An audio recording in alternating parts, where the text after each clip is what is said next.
Hi friends, welcome to my channel Kavya's diary cooking and vlogs. ఈరోజు వీడియోలో టేస్టీగా బిస్కెట్లు అయితే చేసి చూపిస్తానండి. ఈజీగా 2 కప్పుల గోధుమ పిండి అయితే తీసుకున్నానండి.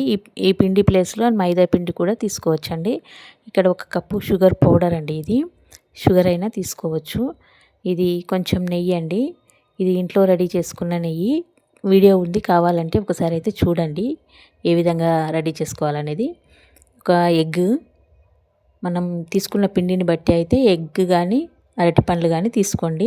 ఇక్కడ నేను 2 అయితే అరటిపండ్లు అయితే తీసుకున్నాను, 1 ఎగ్ తీసుకున్నాను. వీటన్నిటిని యూజ్ చేసి అయితే నేను బిస్కెట్లు అయితే రెడీ చేస్తానండి. చాలా బాగుంటాయండి టేస్టీగా.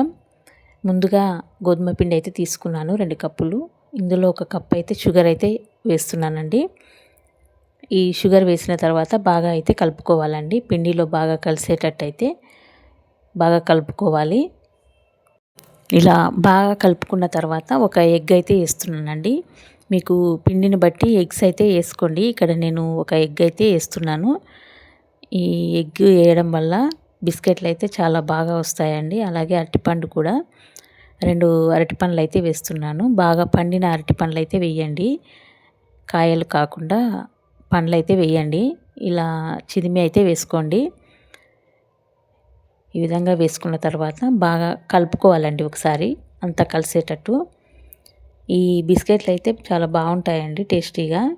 ఒకసారి అయితే రెడీ చేసుకొని అయితే పెట్టుకోండి. స్నాక్స్ లాగా పిల్లలకైతే చాలా బాగుంటాయండి.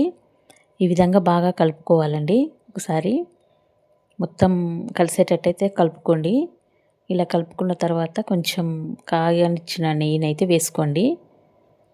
ఈ విధంగా కొంచెం అయితే సరిపోతుందండి. ఈ నెయ్యి వేసుకోవడం వల్ల బిస్కెట్లు అనేది కొంచెం టేస్టీగా వస్తాయండి.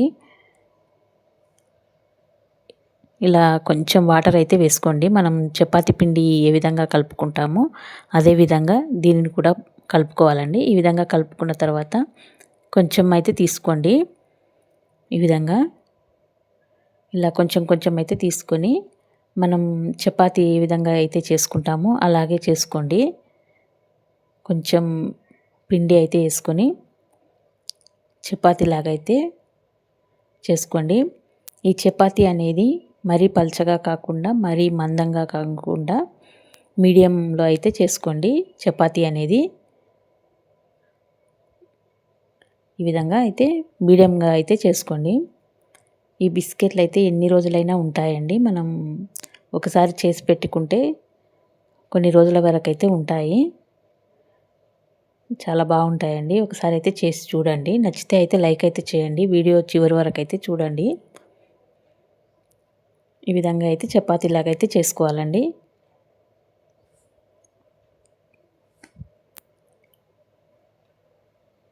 ఇలా చేసుకున్న తర్వాత ఒక షార్ప్గా ఉన్న గ్లాస్ అయితే తీసుకొని ఈ విధంగా రౌండ్గా అయితే కట్ చేసుకోండి. ఇలా రౌండ్గా కాకుండా మీకు నచ్చిన షేప్లో కూడా కట్ చేసుకోవచ్చండి. చాలా బాగా వస్తాయి. ఈ విధంగా రౌండ్గా రెడీ చేసుకున్న బిస్కెట్లని మనం ఆయిల్లో అయితే డీప్ ఫ్రై చేసుకోవాలండి.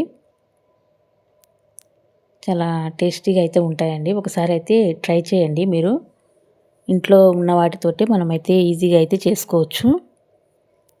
ఈ విధంగా డీప్ ఫ్రై అయితే చేసుకోవాలండి, బ్రౌన్ కలర్ వచ్చే వరకు.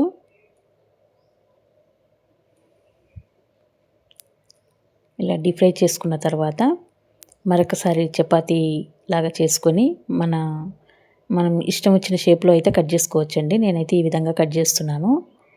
ఒకసారి అయితే చూడండి. ఈ వీడియో నచ్చితే లైక్ చేయండి, సబ్స్క్రైబ్ అయితే చేసుకోండి ఫ్రెండ్స్.